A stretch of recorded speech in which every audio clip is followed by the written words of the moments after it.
Now that we're on the cusp of winter, it's so nice to look at the progress of the fall garlic that we planted about 6 weeks ago. But what do you do if you didn't plant enough of it? Or worse, you forgot to plant it all together. Is it really too late? Yep, I'm sorry to say it is. Can you really grow something like garlic indoors?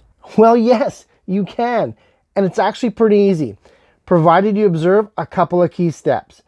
I'll cover it all beginning to end, and it starts right now.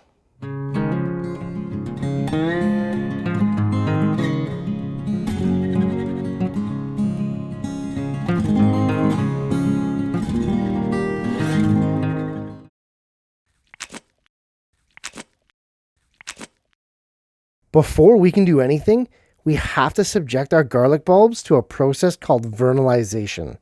Sounds overly complicated, but it really isn't. It just means that we have to artificially expose the garlic to cooler temperatures for a defined period of time. That is, stick it in the fridge for a month to 6 weeks. With our garlic chilling, let's go over its life cycle so as to understand why we grow it like we do. In cool regions, garlic cloves are planted anywhere from 4 to 8 weeks before the first fall frost. The goal here is to get established root development with minimal shoot growth before the plants go dormant for up to 3 months. In the spring, the garlic is grown for another 3 to 4 months until the bulbs reach full size and the shoots begin to fail. It's at this time that garlic is harvested and cured for extended storage. Great, now that we know how garlic is traditionally grown, we can now see that need for that artificial cooling period for the indoor version.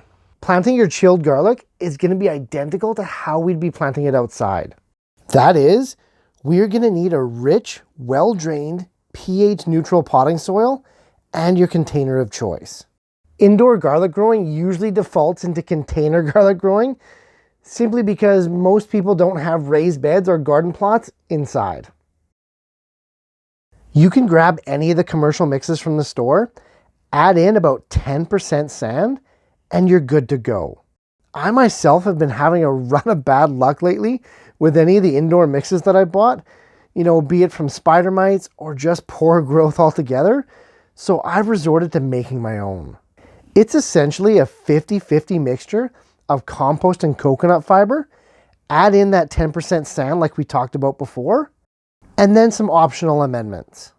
But if you're a DIY kind of guy or gal, I'll throw a link in the description below on how you can make this potting mix yourself right at home. Garlic needs a spacing of about 4 inches minimum between each clove. Without that spacing, you can definitely stunt the size of the bulbs that you're trying to grow, so it's really important. Keep them at least 4 inches apart. With garlic being quite a shallow-rooted plant, the depth of the pot really doesn't matter. Anything 6 inches or so and above, you'll be perfectly fine. Fill your pot or container all the way to the top with that soil mix that we talked about before, and then compress it down about 1 inch.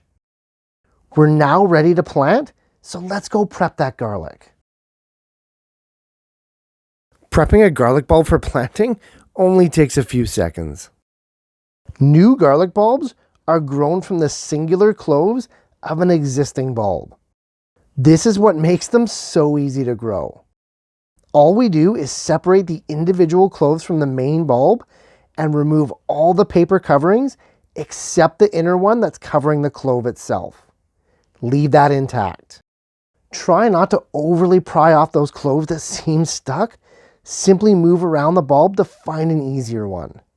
Eventually, they're all going to loosen up and be able to pop off almost on their own. I should note that for many of you, your garlic may have sprouted at this time.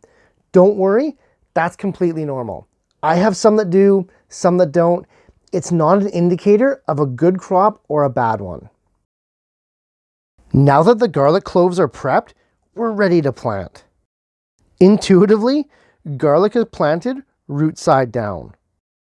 That is, pointy end up, blunt end into the soil. Plant your cloves by pushing them into that wonderful soil mix that we have about 1 inch deep.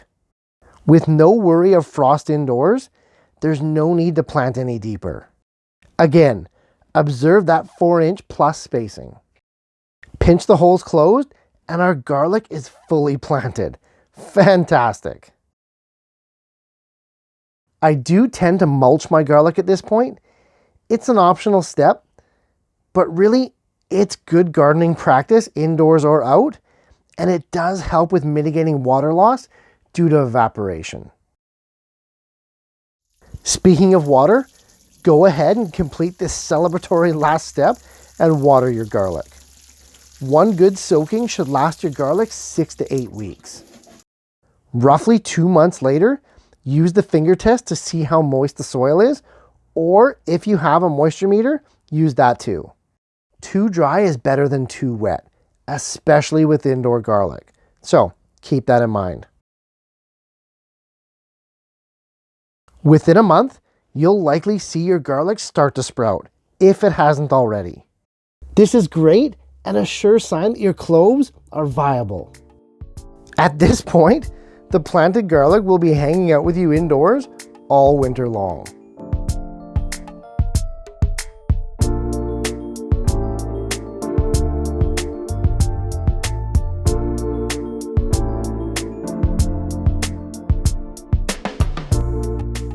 As such, it's going to advance far faster than its outdoor counterparts, who will likely be in a growth stasis until the spring thaw. You can continue to grow it indoors or move it outside once the spring truly hits. And you'll be pleasantly surprised when your indoor garlic is actually ready for harvest upwards of 3 months before the outside stuff.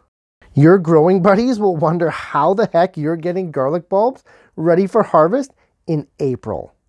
A lot of times with gardening, growing crops indoors can be more trouble than they're worth. It's sometimes easier to simply take the loss and plant the crop on the next go-round of its cycle. Fortunately with garlic, the opposite seems to be true. It's an easy and low maintenance crop to grow indoors that's actually coupled with an earlier harvest. It really makes you wonder if growing garlic indoors isn't actually the superior method in the first place. I could literally talk about the ins and outs of garlic growing all day long. If you're a garlic lover like me, make sure to leave a comment down below and also share it with all your garlic loving friends. Also, if any of you are on Facebook, head on over and join our gardening group called Growing Better. The group has grown phenomenally fast, yet it will never lose its sense of community or its welcoming feel. If you're passionate about growing epic organic fruits, herbs, and veggies for you and your family, the Growing Better group is a great place to hang out, share, learn, and grow. Hey, thanks for watching, guys. If you're getting value in this and the other series that I'm doing on YouTube, hit those like, share, and subscribe buttons if you'd be so kind, and I'll see you in the next video.